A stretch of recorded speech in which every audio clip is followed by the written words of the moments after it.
Back to another video of its commerce tips. So guys, आज है video number 16 और हम लोग कर रहे हैं चैप्टर नंबर 3 जो कि है आपका बिजनेस एनवायरनमेंट। तो चलिए कंटिन्यू करते हैं इस चैप्टर को और देखते हैं आज हम लोग कौन सा टॉपिक कवर करने वाले हैं। सो गाइस, आज हमारा टॉपिक है dimensions of business environment. Business environment के कितने टाइप्स है आप बोल सकते हो या फिर कितने डायमेंशंस है। तो there are 5 dimension. Number 1 economical environment, social environment, legal environment, political environment and technological environment. तो चलिए ये पांचों डायमेंशन को हम लोग एक एक करके डिस्कस करेंगे in detail. Okay, and the first one is economical environment. नाम से पता चला इकोनॉमिकल, जो हमारे देश के इकोनॉमी को अफेक्ट करेगा। Economic environment refers to all the forces and factor, वो सारे फोर्सेस और वो सारे factor which directly influence the economy of our country. और क्या हमारे बिजनेस को अफेक्ट करेगा? जरूर करेगा। देखिए, हमारा बिजनेस ये हमारी इकोनॉमी का ही एक पार्ट है। अगर हमारे देश की इकोनॉमी को फोर्सेस एंड फैक्टर है वो अफेक्ट कर रहे हैं तो हमारे बिजनेस को भी अफेक्ट करेंगे, because business is part of our economy. Okay, so एक एग्जांपल ले लो, जैसे कि अभी क्या चल रहा है, कोविड पीरियड चल रहा है, ये सब, और सबके जेब खाली है। और आप अगर प्रोडक्शन किए जा रहे हो तो जिस जैसा सेल कोविड के पहले था, क्या वो ऐसा सेल होगा? नहीं होगा। तो आपको इस चीजों को भी एनालिसिस करना है, स्कैनिंग करना है। अगर आप यहाँ स्किप करोगे, इकोनॉमिकल एनवायरनमेंट की स्कैनिंग नहीं करोगे तो नहीं चलेगा। एक बिजनेसमैन उसको भी स्कैनिंग करेगा। यस और no?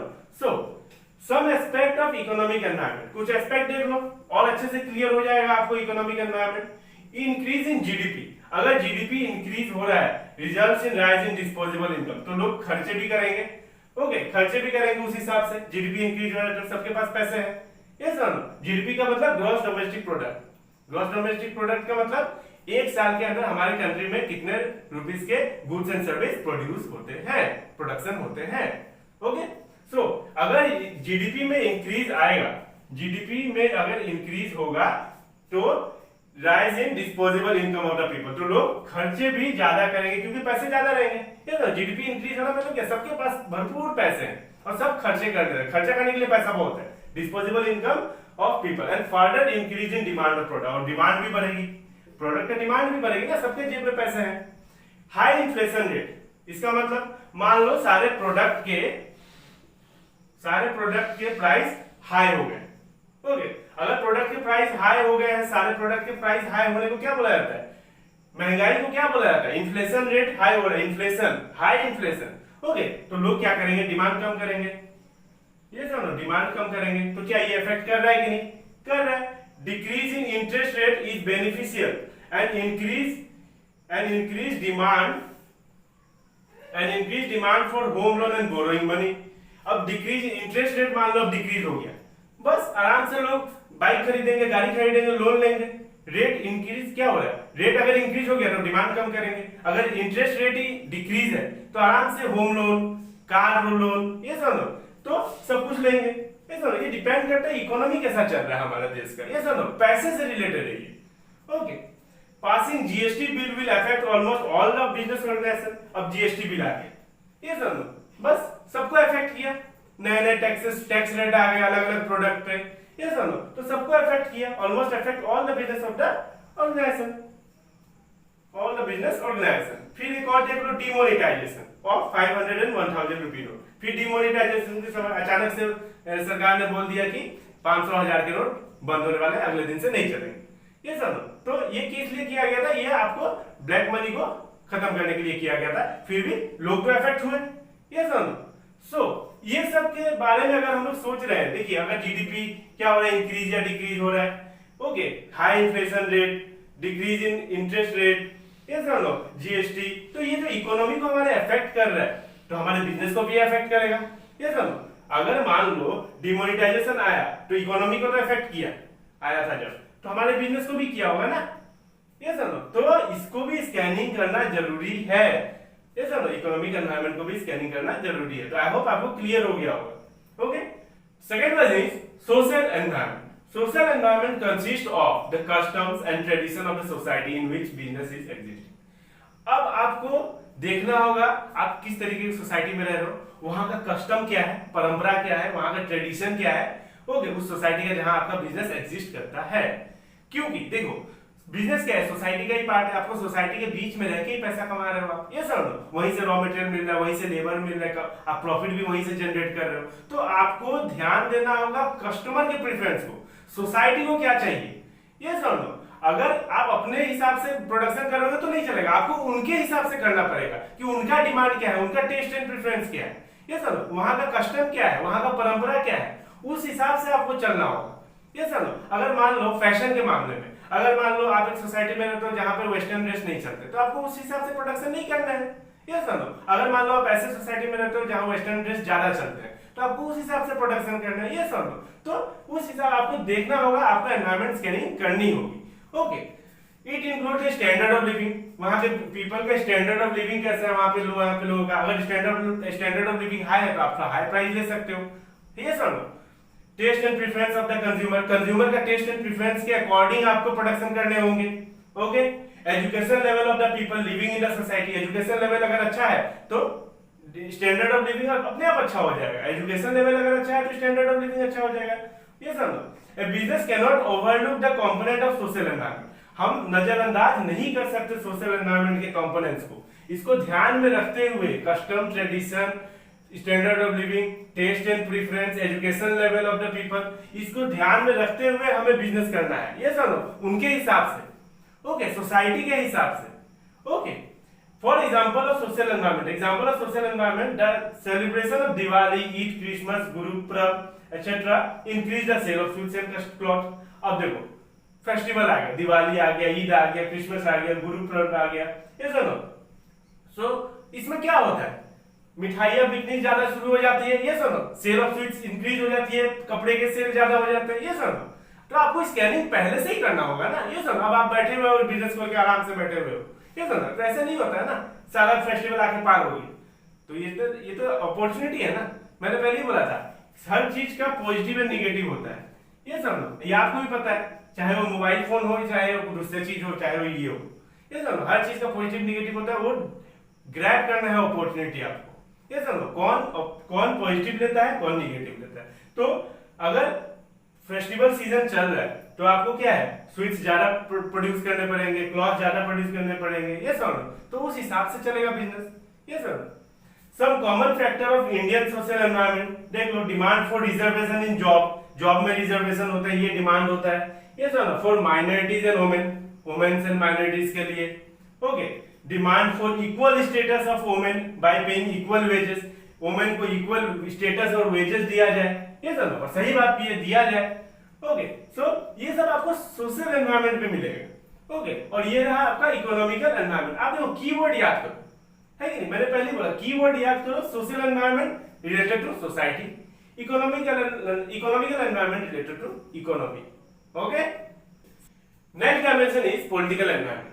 Political environment constitutes all the factors related to government affairs such as types of government in power, attitude of government towards different group of society, policy changes implemented by different government, etc. अब एक समझिए, government related जितने भी affairs होंगे कहाँ आने वाले हैं, पॉलिटिकल एनवायरनमेंट में। गवर्नमेंट रिलेटेड जितने भी अफेयर्स होंगे जो बिजनेस को अफेक्ट करेंगे, जो हमारे बिजनेस को अफेक्ट करेंगे, वो आने वाले हैं पॉलिटिकल एनवायरनमेंट में। ओके, तो एक चीज समझिए, एक बिजनेस कहाँ कहाँ ऑपरेट कर सकता है। एक तो कंट्री में होगा, किसी ना किसी कंट्री में होगा ना, तो एक कंट्री में बिजनेस ऑपरेट करेगा। फिर किसी ना किसी स्टेट में होगा, 2-3 स्टेट भी हो सकते हैं, ये सब लोग। या फिर ये भी हो सकता है कि आपका किसी का बिजनेस यूएसए में भी है, किसी बिजनेसमैन का है, ये सब लोग। तो इंडियन गवर्नमेंट मतलब सेंट्रल गवर्नमेंट का पॉलिसी अलग, स्टेट गवर्नमेंट का अपना एक पॉलिसी रहेगा, पावर होगा। अब आप दूसरे किसी कंट्री में कर रहे हो, यूएसए गवर्नमेंट का अलग से पॉलिसी पावर, ये सब। तो सबको लेके चलना होगा। आज अगर गवर्नमेंट ने बोल दिया कि ये आपका जो प्रोडक्ट है, मान लो आपका कोई प्रोडक्ट है जिसपे 5% टैक्स था, ओके, 5% जीएसटी था, ओके, आज से मतलब कल से 5% नहीं, अब 18% हो गया। बस आपको मानने होंगे, आप कुछ नहीं कर सकते, ये sir. So political environment constitute all the factors, वो सारे factors that are related to, which are related to government affairs such as types of government in power, किस टाइप की गवर्नमेंट है पावर में, सेंट्रल में, स्टेट में, other country में, attitude of government towards different group of society, society के प्रति कैसा एटीट्यूड है गवर्नमेंट का, ये सुनो क्या करती है गवर्नमेंट सोसाइटी के लिए, ये सुनो policy changes implemented by different government, अलग अलग गवर्नमेंट आती है, अलग अलग पॉलिसी बनते हैं, ये सुनो। तो ये सारे चीजों को आपको एनालाइज करके चलना होगा, स्कैनिंग करके चलना होगा, क्योंकि ये बहुत इमीडिएट इफेक्ट करते हैं बिजनेस को। देखिए the political environment has immediate and great impact on the business transaction, immediate effect होता है ये चलो। आज अगर बोल दिया गया कि कल से 5% जीएसटी नहीं चलेगा, ओके कल से 18%, तो बस कल से 18%, okay. So businessman must scan this environment very carefully, बहुत ही बारीकी से, बहुत ही सावधानी से आपको एनालाइज करना होगा, कुछ हद तक तो एनालाइज कर लेना होगा कि हाँ ऐसा चेंजेस आने वाला है, चाहे वो स्टेट गवर्नमेंट करे या सेंट्रल गवर्नमेंट करे या अदर कंट्री में आपका बिजनेस है तो उसको भी देखना होगा, यस ना नो। तो मतलब government related affairs, okay. The businessman has to make change in their organization, in his organization according to the changing factor of political environment. Government मतलब पॉलिटिकल एनवायरनमेंट जिस तरीके से चेंज होगा उसी हिसाब से आपको अपना बिजनेस ऑर्गेनाइजेशन को भी चेंज करना होगा, तभी आप लॉन्ग रन तक सर्वाइव कर सकते हो, ओके। अगर आपको लंबे समय तक टिकना है बिजनेस में तो आपको स्कैनिंग करके चलना होगा, परफेक्ट स्कैनिंग, ताकि आप उस हिसाब से अपने बिजनेस में चेंजेस ला सको, यस और no. The common factors and forces which have influenced the Indian political environment are, सबसे पहला देखो स्वच्छ भारत अभियान स्टार्टेड बाय बीजेपी गवर्नमेंट, सफाई अभियान बीजेपी गवर्नमेंट ने लाया था, ये सर नो। स्किल इंडिया मूवमेंट, इंडिया के लोगों को स्किल सिखाया जाए ताकि वो अपना घर बार चला सके, ये सर नो। Political stability, encourage business enterprises to invest in long term project, इसको समझो। पॉलिटिकल स्टेबिलिटी मतलब क्या होता है, मान लो आज ये सरकार, आने वाले 2 साल में वो सरकार थी, फिर ये मतलब ऐसा स्टेबिलिटी बना नहीं रहता है ना, तो फिर दिक्कत होता है, ये समझो। लॉन्ग रन में मान लो कोई भी बिजनेसमैन ये नहीं मतलब वो नहीं करेगा लॉन्ग रन इन्वेस्टमेंट, क्योंकि उसको दिक्कत आएगी, नया गवर्नमेंट आएगा अलग पॉलिसी लाएगा, फिर गवर्नमेंट चेंज पॉलिसी चेंज, ये समझो। तो मतलब बिजनेस में क्या है, पॉलिटिकल स्टेबिलिटी, गवर्नमेंट स्टेबल रहेगी, कोई गवर्नमेंट है वो स्टेबल है, चलते आ रही है बहुत सालों से वही है, तो लॉन्ग रन प्रोजेक्ट करने में आसानी होती है, क्योंकि पॉलिसी ज्यादा चेंज नहीं होते, ये सुनो। तो बिजनेसमैन भी चाहता है कि स्टेबल रहे, ये सुनो। बिजनेस वही चलता है जहां पे शांति बना रहे, ये सुनो। पॉलिटिक्स मतलब क्या है, शांति बना रहे, पॉलिटिकल एनवायरनमेंट सही हो, गवर्नमेंट सही हो, ये सुनो। नहीं तो दंगे फसाद हो रहे हैं तो कहाँ बिजनेस चलेगा, मान लो, ये सुनो। मान लो 1 महीने में 30 डेज होता है या 31, मान लो उसमें से 15 दिन तो बंद ही रहते हैं, 15 डेज तो बंद ही रहते हैं, तो 15 दिन में इंसान क्या बिजनेस करेगा, ये सुनो। तो ये दिक्कत होती है, okay. Government intervention in business, अब गवर्नमेंट इंटरफेयर करते हैं बिजनेस में, ये भी दिक्कत आती है बिजनेसमैन को कि यार क्या गवर्नमेंट बार बार इंटरफेयर कर देती है, क्या कमाऊं मैं, ये सब। सो अगर गवर्नमेंट बोलेगी ठीक है मैं आज से इंटरफेयर नहीं करूंगा, करूंगा अगर तुमने कुछ गलत किया तब करूंगा, तो ठीक है, okay. Foreign policy of government, foreign policy कैसी है गवर्नमेंट की, अगर मान लो आपको बिजनेस करनी है यूएसए के साथ, ये सुन लो, तो आपको वहां का पॉलिसी कैसा है, ये सुन। अगर आपको इंपोर्ट एक्सपोर्ट करना है तो पॉलिसी जानना होगा, ये सुन लो। सो ये सारी बातें कहां आती है, पॉलिटिकल एनवायरनमेंट में। बस एक कीवर्ड याद रखना आप, गवर्नमेंट से रिलेटेड जो भी अफेयर्स होंगे वो कहां आएंगे, पॉलिटिकल एनवायरनमेंट, ओके। तो आई होप गाइस आपको क्लियर हो गया होगा political environment, economical environment and social environment. So guys ऐसे ही मुझे सपोर्ट करते रहो, अगर वीडियो अच्छी लगी हो तो please do like share and subscribe.